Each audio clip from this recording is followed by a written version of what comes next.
আসসালামু আলাইকুম। এই যে দেখো, তোমাদের বলেছিলাম ফ্রন্ট পার্ট আমি দেখাবো। তো ব্যাক আর ফ্রন্ট পার্ট একসাথে দেখালে অনেক বড় হয়ে যেত, তারপর এই জন্য আমি আলাদা করেছি।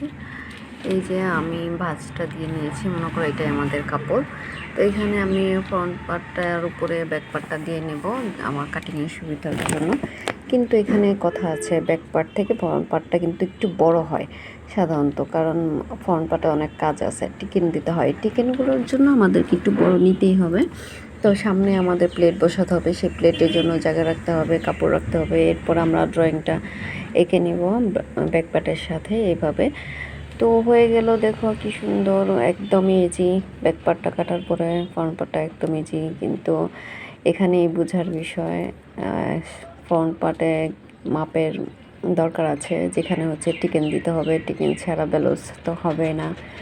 তো এই সাধারণ ব্লাউজটা, এই টিকেনটা আমরা কীভাবে নেব, এটার একটা মাপ আছে। তো কোথা থেকে ধরবো, কীভাবে নেব, কতটুকু দূরত্বে নেব, হ্যাঁ। এই যে 9 ইঞ্চি, কাঁধ থেকে 9 ইঞ্চি নিচে পয়েন্ট করে নেবে। এরপরে সামনের থেকে 3 ইঞ্চি দূরত্বে রেখে পয়েন্টটা ঠিক রাখবে। হ্যাঁ, আমার কিন্তু মনে রাখতে হবে সামনে থেকে কিন্তু 3 ইঞ্চি দূরত্ব রেখে পয়েন্টটা করেছি, যেটাকে আমি কাপড় জয়েন করব, প্লেট বসাবো, ওই অংশটুকু বাদ দিয়ে। তো এইভাবে পয়েন্ট অনুযায়ী সোজা করে নিচে একটা দাগ, বরাবর একটা দাগ সামনের দিকে, আর হচ্ছে এই যে পেছনের নিচ থেকে কাপড় জয়েনের অংশটা রেখে তারপর আমি 3 ইঞ্চি উপরে একটা দাগ কেটে নেব। এখান থেকে এই জয়েনটা দিব। জয়েনটা 4টা জয়েন হবে, 4টা টিকেন হবে। তো এইভাবে 4টা আমি দিয়ে নেব। এটা হচ্ছে নিচেরটা, আরেকটা হচ্ছে আরমোলের দিকে। আরমোলের দিকে এই যে মাঝখানটায় একটা পয়েন্ট করে তারপরে এরকম দাগ দিয়ে নেবে। একদম সহজ, কিন্তু একটু যদি মনোযোগ দিয়ে দেখো তাহলে সহজ। এই টিকেনগুলো দেওয়া হয়ে যাওয়ার পরে যে 1.5 ইঞ্চি করে আমি কিন্তু পয়েন্ট করে নিচ্ছি। এই 1.5 ইঞ্চি করে আমি ছেড়ে দিব। এই 1.5 ইঞ্চির ভিতরে আর কোনো সিলি হবে না, ফাঁকা থাকবে টিকেনগুলো দেওয়ার পরে।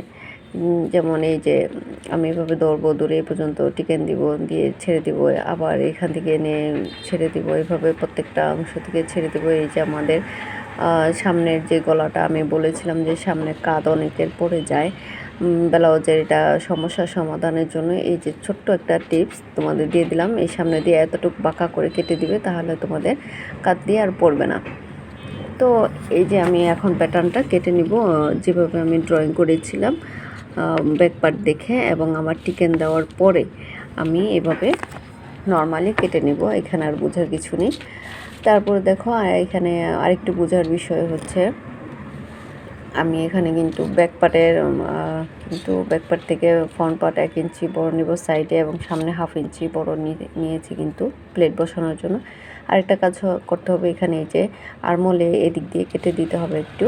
এটা হচ্ছে আমরা বলি তাল পাট। এটা না কাটলে কিন্তু তোমার কুচকে থাকবে আরমোলের দিক দিয়ে, তখন কিন্তু সুন্দর হবে না ব্লাউজটা। এই জন্য এটা আমার তো কাগজ, এটা ব্যাপারে তো আর এত কিছু বোঝানো সম্ভব না। আমি যখন আবার কাপড়ে কাটবো তখন তোমাদেরকে আরও সুন্দর করে বুঝিয়ে দিতে পারবো।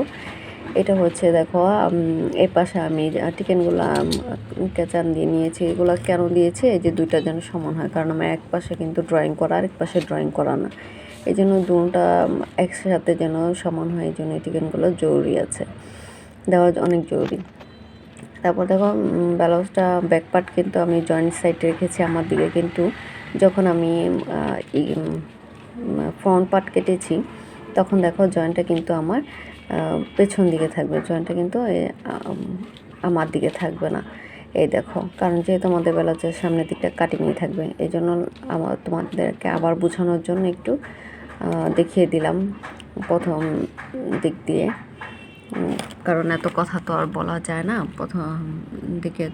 তোমাদের ধৈর্য নেই এত, কিন্তু শিখতে হলে একটু ধৈর্য সহকারে, মনোযোগ সহকারে দেখতে হবে। আর ভিডিওটা পুরোপুরি না দেখলে তুমি কিছুই বুঝবে না, পরে বলবে আপু কি বুঝিয়েছে, আমরা কিছুই বুঝিনি। অবশ্যই সময় দিয়ে সবাই দেখবে। সবাইকে ধন্যবাদ, সবার পাশে থাকবে, দোয়া করবে। আরও নেক্সট ভিডিও আসবে ভালো ভালো, অনেক টিপস নিয়ে আসবো ইনশাল্লাহ। আল্লাহ হাফেজ।